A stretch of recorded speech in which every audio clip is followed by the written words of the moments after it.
السلام علیکم ورحمۃ اللہ وبرکاتہ۔ درسگاہ تعلیم القرآن میں آپ کا خوش آمدید۔ وہ زمانے میں معزز تھے مسلمان ہو کر، وہ زمانے میں معزز تھے مسلمان ہو کر، اور ہم خوار ہوئے تاریخ قرآن ہو کر۔ امت مسلمہ اس وقت زوال پذیر ہے۔ اس وقت جب ہم دنیا میں دیکھتے ہیں اگر کوئی قوم اس وقت زوال پذیر ہے تو وہ صرف اور صرف امت مسلمہ ہم کو نظر آتی ہے۔ وہ امت جو کبھی عروج پر تھی، جو ہر میدان میں عروج پر تھی، ہر میدان میں آگے تھی، سیاسی قوت ان کو حاصل تھی، علم کے میدان میں وہ آگے تھے، لیکن آج ہم دیکھتے ہیں کہ یہی امت اس وقت ڈکلائن میں ہے۔ Y? Because there are so many reasons behind the decline of the Muslim Ummah۔ میرا موضوع اس وقت امت مسلمہ کے عروج و زوال کا نہیں ہے، انشاءاللہ اس پر کسی اور دن بات ہوگی، لیکن امت مسلمہ کا جو عروج و زوال ہے اس کے بہت سارے انٹرنل اور ایکسٹرنل کازز ہیں، لیکن جو سب سے بڑا کاز ہے وہ ہے قرآن سے ہم اس وقت دور ہیں۔ قرآن کو ہم نے چھوڑا ہے، قرآن کی تعلیمات سے اس وقت ہم دور ہیں۔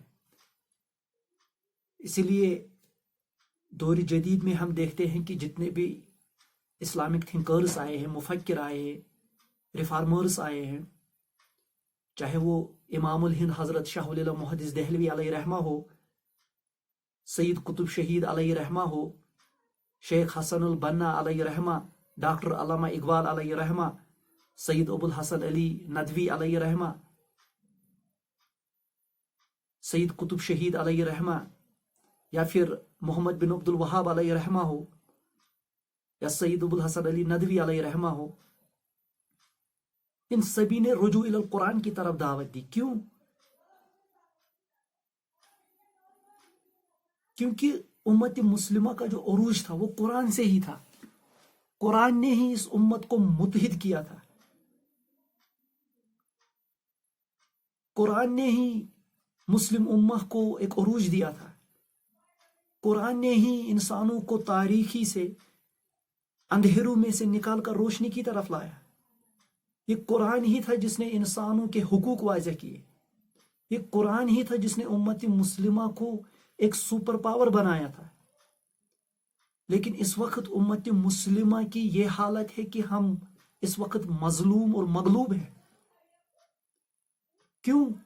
کیونکہ قرآن کی تعلیمات سے اس وقت ہم دور ہیں۔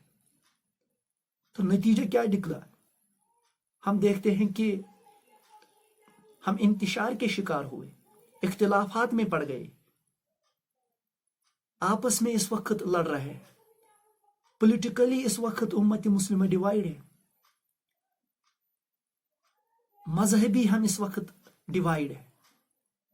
تو ضروری ہے کہ ہم قرآن سے رشتہ جوڑیں۔ یہ واحد کتاب ہے، یہ واحد راستہ ہے جو ہمیں پھر سے متحد کر سکتی ہے، پھر سے ہمیں عروج دلا سکتی ہے۔ ضروری ہے کہ ہم اس سے رشتہ جوڑیں۔ اس وقت نوجوانوں کی حالت دیکھیے، اپنے اپنے سبجیکٹ میں محنت کر رہے ہیں، ہر کوئی جوان اپنے سبجیکٹ میں محنت کر رہا ہے تاکہ نیٹ کوالیفائی ہو، نیٹ سیٹ کوالیفائی ہو، جے آر ایف کوالیفائی ہو، I A S, I P S, K S qualify ہو، لیکن قرآن کی طرف ہم دھیان ہی نہیں دیتے۔ وہ اللہ کی کتاب جو آخری کتاب ہے، جو رسول اللہ صلی اللہ علیہ وسلم کا ایک بہت بڑا معجزہ ہے، اس کتاب کو ہم نے چھوڑا ہے۔ کم از کم اس کتاب کو ایز اے سبجیکٹ تو پڑھا جائے تاکہ ہمیں معلوم چلے کہ یہ قرآن ہم سے کیا کہہ رہا ہے، ہم سے کیا چاہتا ہے۔